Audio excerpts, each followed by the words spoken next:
میں نے خود کہا تھا کہ مجھے قرآن نے پوزیس کر لیا تھا. I was possessed by قرآن.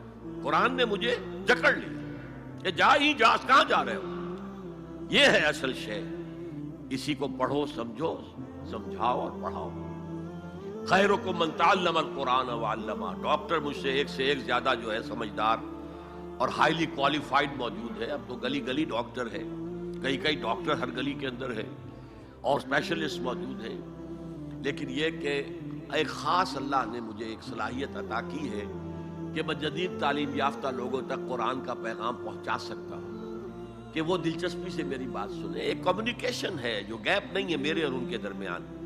عام علماء علم کے پہاڑ ہیں، یا میں کہا کرتا ہوں کہ علم کے وہ ڈیم ہیں، جیسے کہ ہمارے ہاں منگلا ڈیم ہے اور دوسرا تربیلا ڈیم ہے. اور ڈیم میں پانی کھڑا ہے لیکن یہ بیکار ہے جب تک کہ یہ دریا میں نہ چھوڑا جائے، دریا سے نہروں میں نہ جائے بیراجز کے ذریعے سے، پھر وہ جو چھوٹے کھالوں میں سے ہو کر زمین پر نہیں پہنچتا تو بیکار ہے. زمین پر پہنچے گا تو پھر وہاں سے روئیدگی ہوگی، فصل پکے گی، فصل بڑھے گی.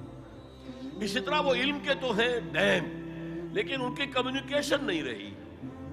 وہ آج سے کئی سو سال پہلے کی فضا میں رہ رہے ہیں. وہ علوم وہ پڑھ رہے ہیں جو اس وقت مرتب ہوئے تھے، انہی کی اصطلاحات میں پڑھ رہے ہیں. جدید اصطلاحات مجھے انہیں معلوم نہیں.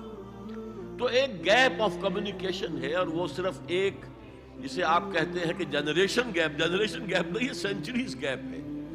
لہذا ان کا علم جو ہے معاشرے کے اندر پھیل نہیں رہا. اللہ نے ایک صلاحیت دی تھی اور میں نے اس کے لیے پھر اپنے آپ کو وقف کیا ہے. اللہ کا شکر ہے، اللہ کا فضل ہے.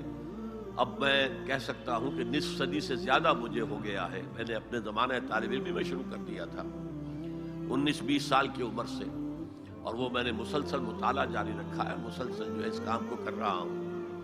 وہ جو حفیظ نے کہا ہے کہ تدوین و تکمیل فن میں جو بھی حفیظ کا حصہ ہے، حفیظ جالندری، نصف صدی کا قصہ ہے، 2-4 برس کی بات نہیں. تو میرا معاملہ بھی یہ کہ میں کہہ سکتا ہوں کہ نصف صدی سے میں یہ کام کر رہا ہوں. اللہ کا شکر ہے کہ اس نے مجھے اس کی توفیق عطا فرمائی.